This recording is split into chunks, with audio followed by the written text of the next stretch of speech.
Good evening. This is Pleasant Valley Baptist Church, Wayne Shea's pastor,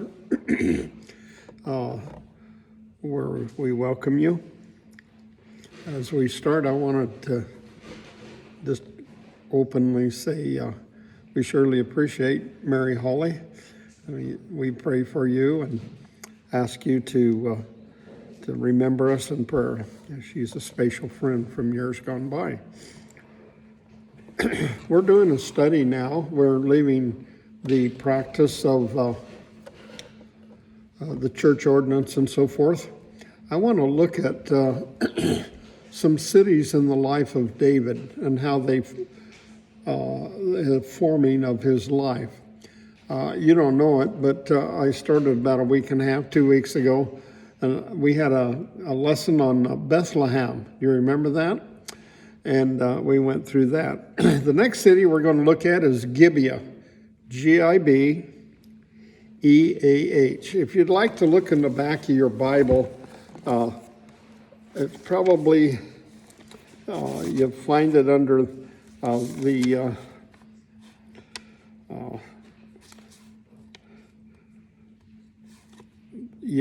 under the one titled The Divided Monarchy. It is, Gibeah is about northwest of Jerusalem. Some people say it's 3 miles, some say it's 8 miles. How many of you find Gibeah? Find Ramah? Do you see Ramah? It's just south of Ramah and west.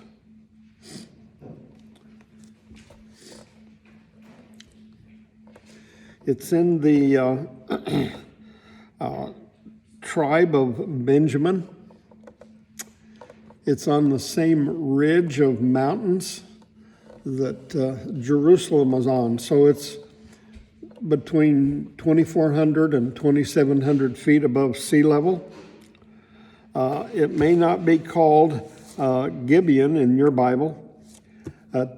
Today it can be called Givat Shaul, Givat-Shaul, which means hill of Saul. Gibeon actually means hill place. So what does that tell you about it? What? It's hilly. It's built on a hill. Today it's called Tel El Ful, F-U-L. If you ever see the word Tel, T-E-L-L, on a map of Israel, that tells you that is a mountain that has some ruins on it. Therefore, it was a city, right? Now, Gibeah is mentioned 45 times in the Bible. So that's a pretty well repeated city, right? Now, as we look at this, and we was looking, do you realize they did not find the city of Gibeah until 1952? That's within my lifetime. And they started digging and they found the city of Gibeah. And an interesting thing about the city of Gibeah, it does not show signs of being defeated and burnt and destroyed like most other cities. So it's a city that sits on a hill and it's pretty high. Probably the first time that you heard of the city of Gibeah was because of the Gibeonites. Do you remember that? When Joshua and the children of Israel were coming into the promised land, and these folks dressed up in their old clothes and took some old stale bread, and they went to the Israelites and said, we want a treaty with you. Do you remember that? That's where these people lived, was Gibeah. And because of what they had done, they made a treaty with Joshua, which they weren't supposed to. Do you remember what Joshua did to them? They were hewers of wood and drawers of water. Okay, they had to cut the wood and they had to draw the water. Now that doesn't sound like too big of a job today, because you probably have a gas or propane or an oil furnace, and you probably have a pump that pumps your water. But in those days, that was everybody had to deal with cutting the firewood, cutting the wood to cook with on the stove. But more than that, when they had a sacrifice, you ever heard of a burnt offering? What was the fuel? Well, the fuel was wood, and this wood had to be cut. So they were brought in pretty close proximity to the worship of the children of Israel. They became very prolific. They helped the children of Israel in many ways. Do you remember the story about the Levite? Well, let's just take a quick look at it, probably to start. Going with me back to the book of Judges 19. Judges 19. I don't want to read from there to the end of Judges, but it says, "And it came to pass in those days, when there was no king of Israel, that there was a certain Levite sojourning on the side of Mount Ephraim." Now, Mount Ephraim is north of Jerusalem, okay? "Who took to him a concubine out of Bethlehem, Judea." Now, where's Bethlehem, Judea? South of Jerusalem, about 7 miles. "And his concubine played the whore against him, and went away from him unto her father's house to Bethlehem, Judea, and there were 4 whole months." So she leaves her husband. She's living an immoral life, and he's a Levite. He's a priest. "And her husband arose and went after her to speak friendly unto her, and to bring her again, having his servant with him, and a couple of asses. And she brought him into her father's house. And when the father met the damsel, and the father of the damsel saw him, he rejoiced to meet him. And his father-in-law, the damsel's father, retained him, and he abode with him 3 days, so that they did eat and drink and lodge there. Make the long story short, the 4th day he said, don't leave so soon, stay another day. So he stays another day, and the next day they get up, and the same story. Finally it comes, and they got up and they ate and drank all day, and finally the Levite says, "I'm going home." So he leaves late in the afternoon, and he leaves Jerusalem. He walks the 7 miles back, and as he goes to Jerusalem, what was the city of Jerusalem called then? Jebus. It was not an Israelite city. It was filled with Canaanites. It had never been totally taken over by the Israelites. And so this Levite said, "We're not going to go into that strange city." And he went north. And when he gets to Gibeah, a quick summary tells us that he was wandering around the streets, and this old man said, "Hey, I've got food and provender, come and stay with me." And go with me down now, verse 21. "So he brought him into his house, and gave him provender unto his asses, and they washed their feet, and did eat and drink. Now as they were making their hearts merry, behold, the men of the city, certain sons of Belial," that's unsaved, that's men of the devil, "beset the house round about, and beat at the door, and spake to the master of the house, the old man, saying, Bring forth the man that came in unto thine house, that we may know him." They wanted to have sex with this man. They were then what you would call a bisexual. And homosexual if you want to, but we'll find out here pretty soon. So you see, the problem we're facing today is not new, but it's evil. "And the man, the master of the house, went out unto them and said unto them, Nay, my brethren, nay, I pray you, do not so wickedly. Seeing that this man is come into mine house, do not his folly. Behold, listen to what this old man does. He says, Here is my daughter, a maiden, and his concubine. Them will I bring out, and humble ye them. Do with them what seemeth good unto you, but unto this man do not so vile a thing. That's sick. He said, you can rape my daughter. You can rape this man's wife, but don't be homosexual. But the men would not hearken to him. So the man took his concubine and brought her forth unto them, and they knew her and abused her all the night until the morning. And when the day began to spring, they let her go. They raped her all night long. Folks, that's sick. Then came the woman in the dawning of the day and fell down at the door of the man's house where her Lord was, till it was light. Now, just a minute. How could this man, this Levite, let his wife be raped all night long and not interrupt it? Something's wrong there. And more than that, after he let that start happening, he went in and went to bed and slept. That's worse.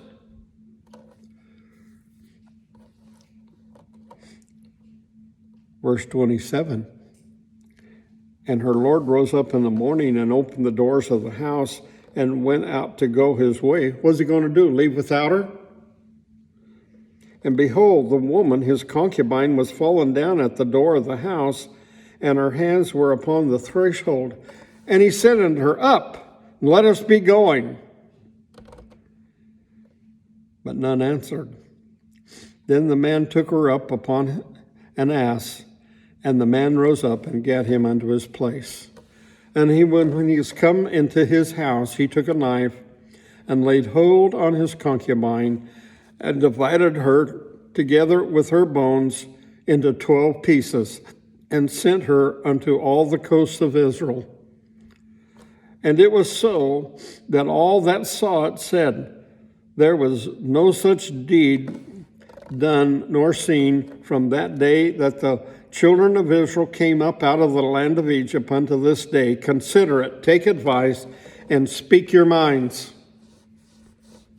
So he cuts this dead body up and sends a piece of this dead woman to each one of the 12 tribes of Israel.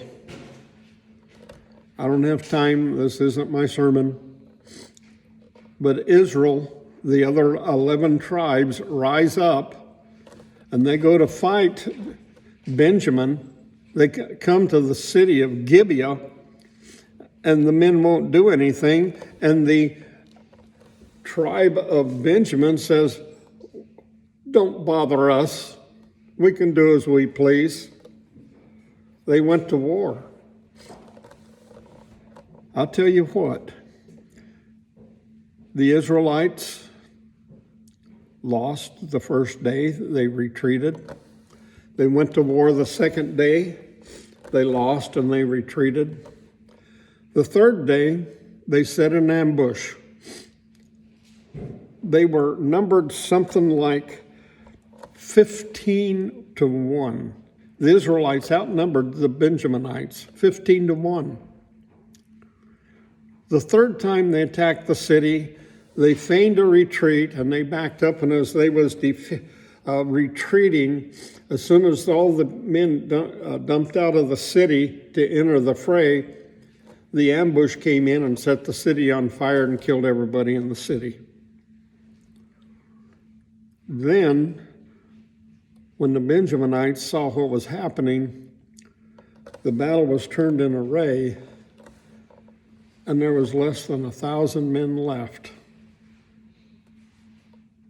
And there was, I think, 300 or 400 or 500 men that went to the rock of Rimmon. Go with me to chapter 20 and verse 46, verse 45. And they turned and fled toward the wilderness unto the rock of Rimmon, and they gleaned of them in the highways 5,000 men, and pursued hard after them unto Gidom, and slew 2,000 men of them, so that all which fell that day of Benjamin were 20 and 5,000 men that drew the sword. All these were men of valor. But 600 men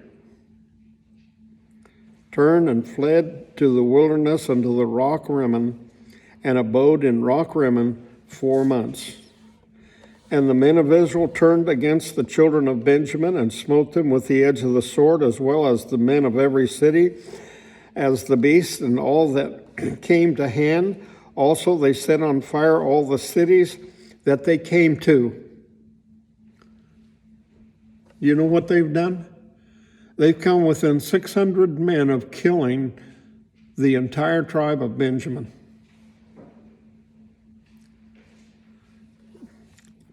I don't have time to preach the rest of it, but what the children of Israel says, hey, we have done something bad here. We're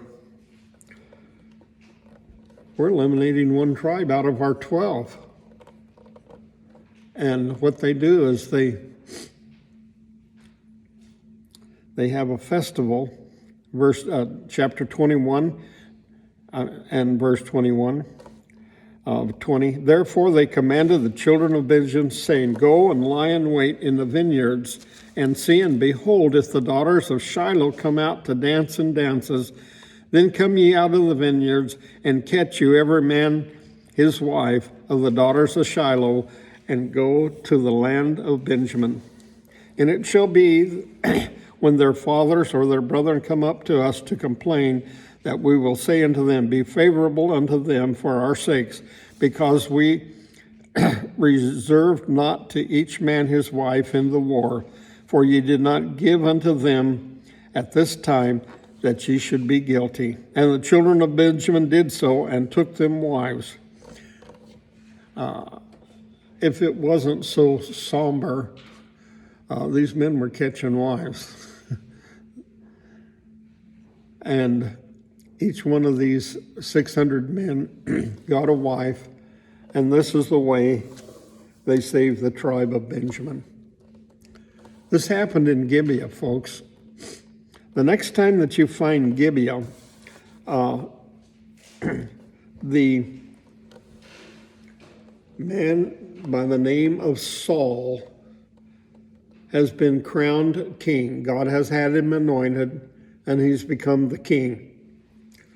So he sets up his kingdom in Gibeah. Remember what I told you? Gavat Shaul means the hill of Saul. He built his castle on top of a hill, and he could look out across the valleys there and see most of the traffic going north out of Jerusalem and up towards Ephraim and over towards the Mediterranean. I want you to think, the first king of Israel come from where? Gibeah. And that king was Saul. This was his capital city, and God blessed Saul. God blessed the city of Gibeon. By the way, this is where most of the Israelites worship the Lord now.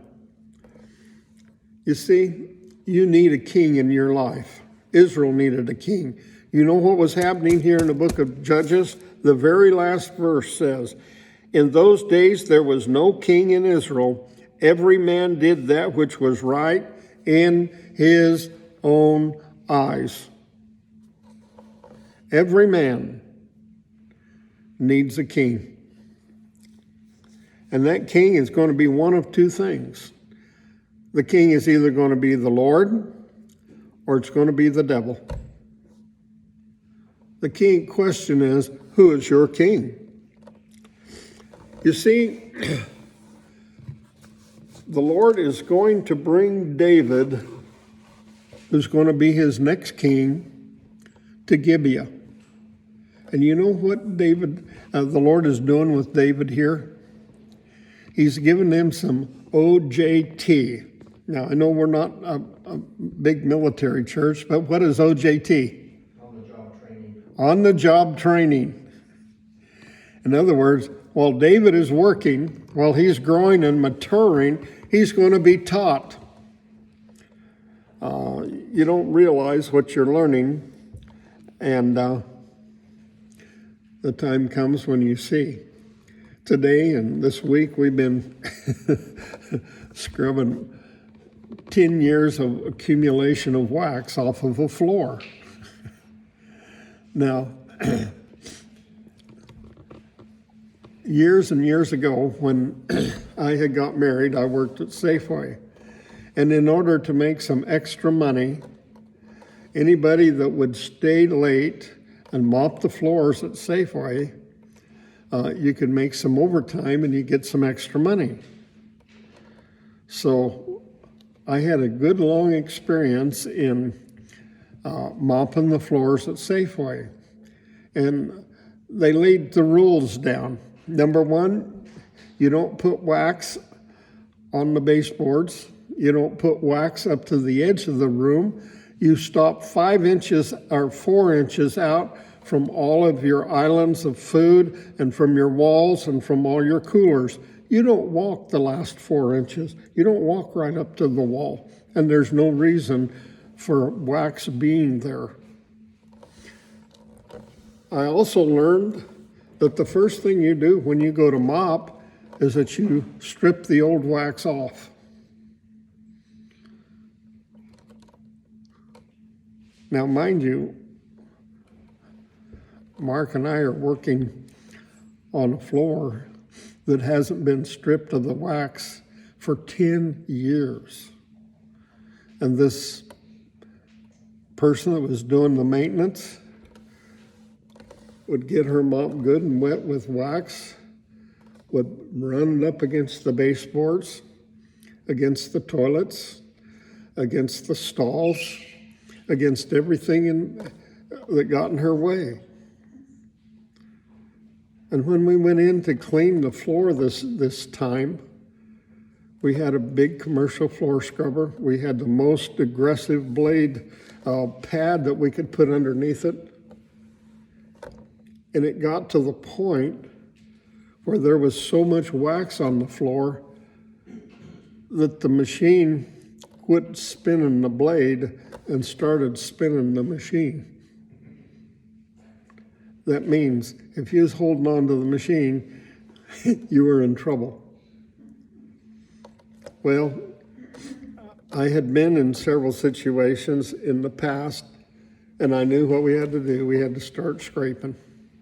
So we'd put the stripper on, then we'd take knives and we'd scrape it off, put some more stripper on, scrape some more off. We've got over 3 gallons of dried wax off the floor right now. That's a lot of wax. But I said all that to say this. What I learned back there for Safeway, I had no idea that I would ever use that when I was 76 years old. And many times up into that. What I'm telling you is the things that you learn early, you're probably going to be using it through your whole life. And what God is going to do with David is he's going to introduce him to King Saul, and he's going to teach David how to be a king. Now, he doesn't sit him down and say, now you're going to be the king, although Samuel came, told David that he was going to be the king, and he was anointed. But David's life went on just like usual. He took care of sheep and so forth. So I'm going to use the word exposure. That was the time when David would spend with King Saul. He's going to be exposed. And you know where that happened? That happened in the city of Gibeah. The city of Gibeah in David's life was a city of exposure to being a king. When he gets there, he wasn't functioning as a king, was he? David was functioning as a servant. He was functioning, doing a job for somebody else. And you know, it was interesting. As I'd studied this, I listened to Focus on the Family today, and Tony Evans spoke about marriage. And of course, you know, his wife died about 2 years ago. And he said, "Men, what's wrong with you? Some days getting up and don't turn film, you know. How can I serve you today?" If you're going to be great, you have to learn how to help your mate. You're going to have to learn how to be of service to them. Go with me to 1 Samuel chapter 16 and verse 23. 1 Samuel 16 and 23.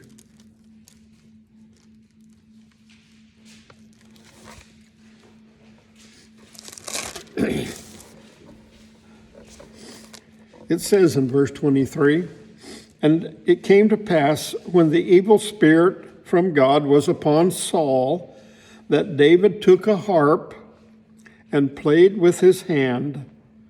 So Saul was refreshed and was well, and the evil spirit departed from him."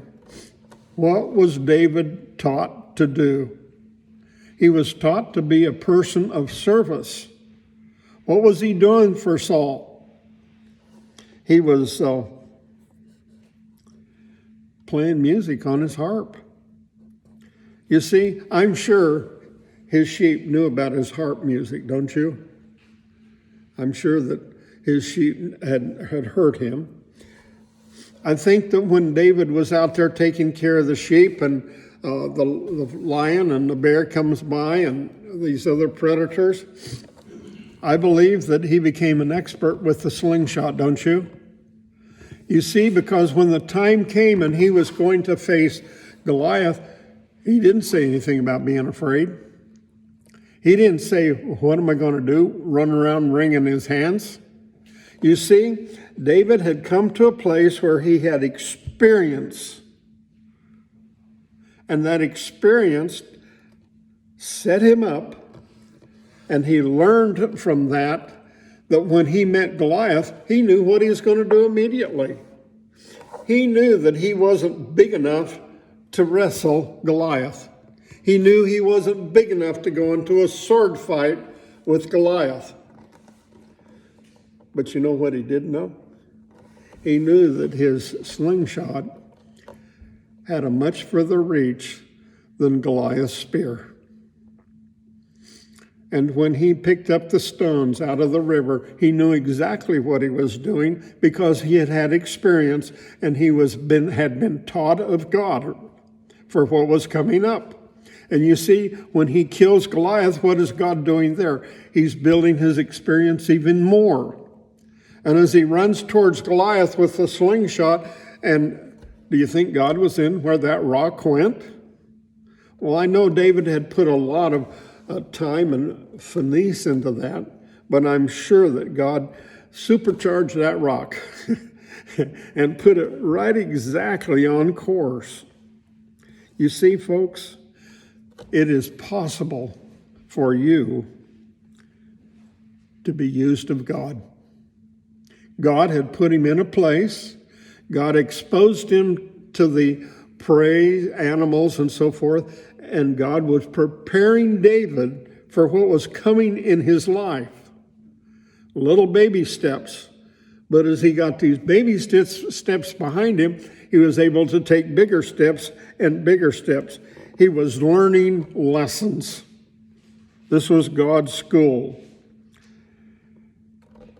He was learning what to do. And you notice, isn't it interesting to you, it is to me, that Paul knew the power of music. How did Paul dispel the evil spirits that bothered Saul? David. David knew that music had a tremendous power. And David would play his harp, and the power of music would drive the evil spirit away. Folks, our music is important. It's part of our worship. It's part of our power against the devil. Do you realize that when David was there taking care of the sheep, do you realize that when David was playing for King Saul, that the Lord was preparing David to write the book of Psalms? That's amazing, isn't it? And the Lord was doing something in his life. David could pray. David could cry. David could do all of these things. But you know what? He knew he was going to be the king, but he wasn't pushing the issue. God had appointed him, anointed him, and he was going to be the king. But he was quiet and went about his destiny. And he learned to do the job at hand and wait for God's direction. You don't start at the top. You learn the little lessons, and then you go beyond that. David was learning to serve the Lord in a very, obscure way. He was doing difficult jobs when nobody else would. It's amazing that we're having such a hard time in America getting employees today. Folks, we have to learn to wait on God and let God's timing be exactly what we need. When I was a young man, the question came to my mind, where will I ever find a place to pastor? Now, can you skip forward about 40, 50 years? You know what goes through my mind now? Lord, where's the help coming from? Do you see what I'm saying? It's just, to grow David up, he had to experience things. You will learn from experience things that you would never know otherwise. David was also not only learning what to do, David was learning what not to do.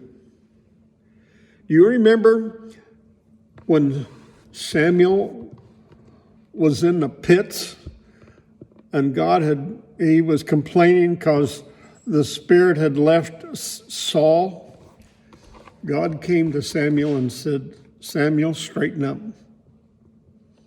My spirit has left Saul, and I'm going to give it to another person. Now, quit complaining. David knew all of this. How do I know? Go with me to Psalm 51. Psalm 51.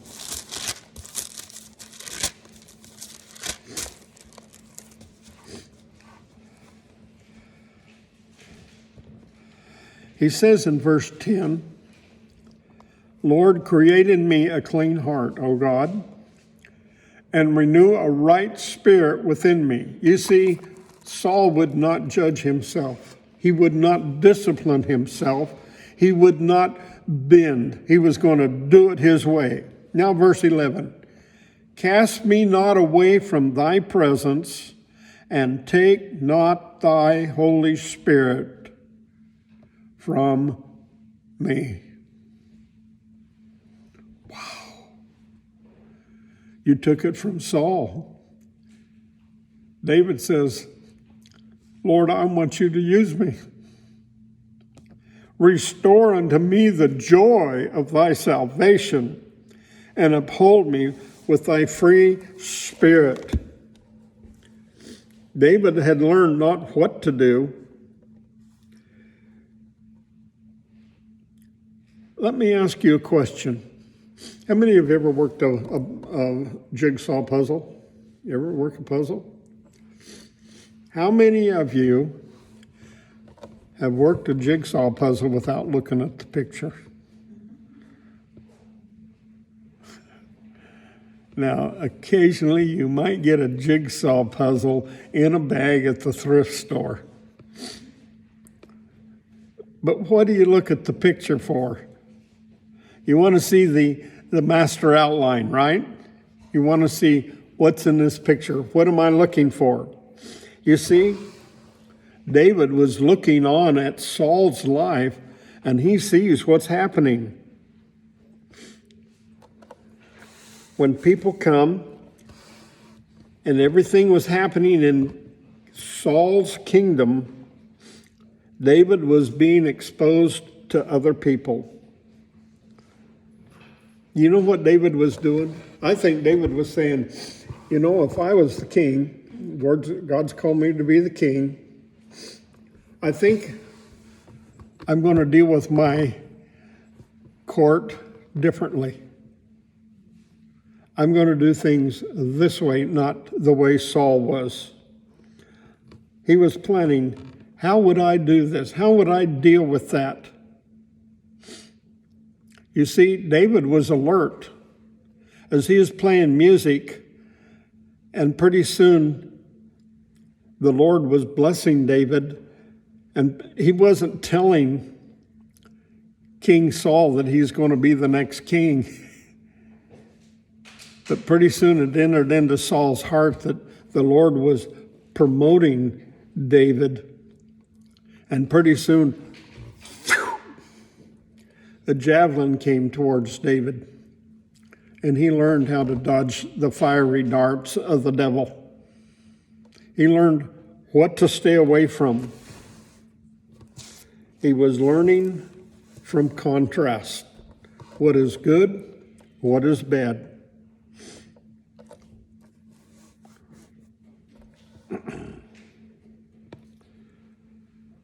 You know, next of all, we've looked and seen what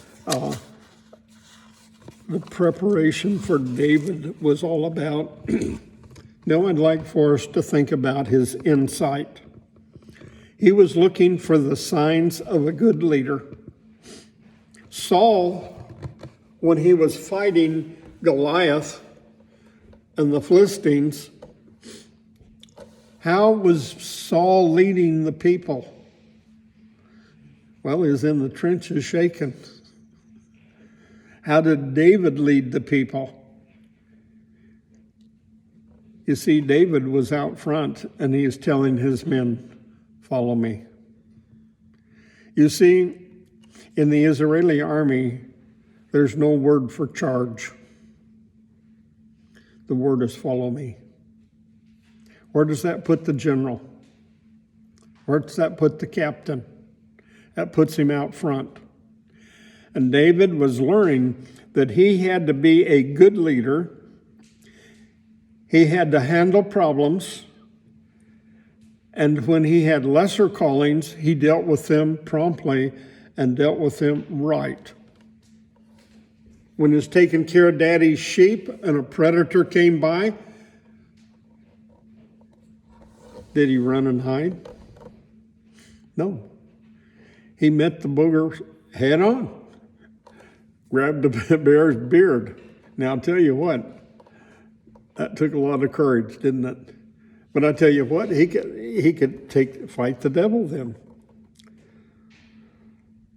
You see, David was learning from what he was seeing here that in the future, great things can be done. New experiences can be learned. Go with me to 1 Samuel 16 and verse 12. And he sent and brought him in.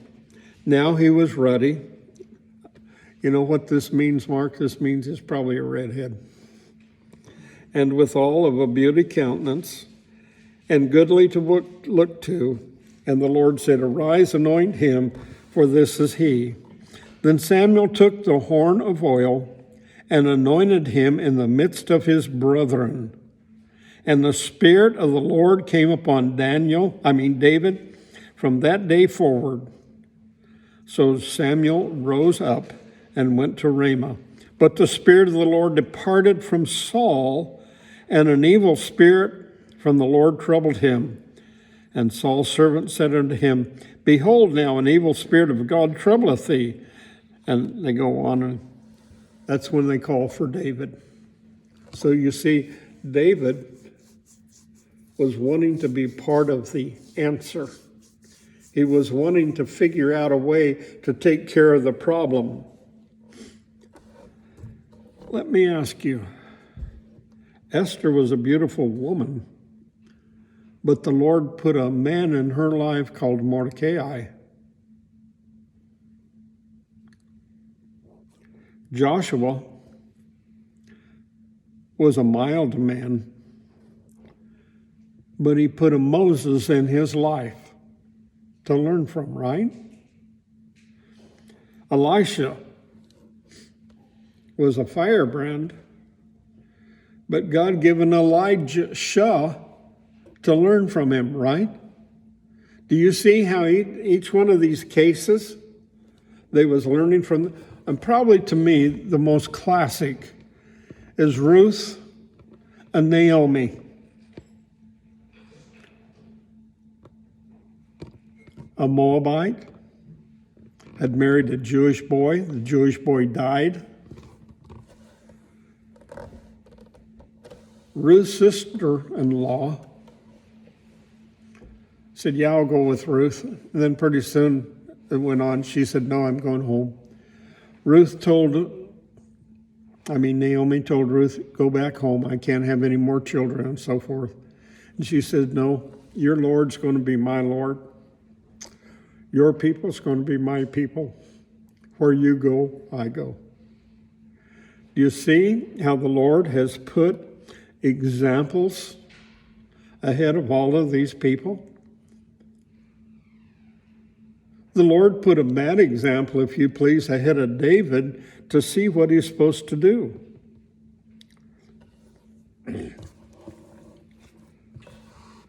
David was exposed, and because of his quietly serving, taking care of the things that he needed to do on a consistent basis, staying in his place, not trying to take Saul's place, but striving to serve God and his king.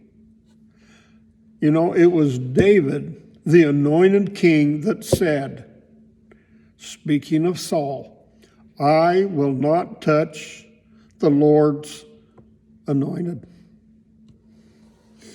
Now, many people take that phrase and says, oh, that's something that should be said about touching the pastor and so forth. I'll tell you what, the first time it was said, it was by the man that was anointed king, who said, I'm king because God has anointed me to be king, and I'll be king in God's good time. I'm going to serve until God opens the door. I'm going to stay in my place. I'm going to do my job. Can I tell you something? The greatest compliment that God gives to his men is experience. He puts you in a place where you learn your role. You learn what to do. You'll be able to do more. You'll be able to fly higher. You'll be able to do more than you ever thought possible when you've been trained by God. When God gives you the initiative, when God gives you the experience, that's his way of teaching you to be his man. You see, Gibeah had a troubled past. Gibeah was the home of a troubled leader. But it was the exact right place for David to learn his responsibility, and his place serving God.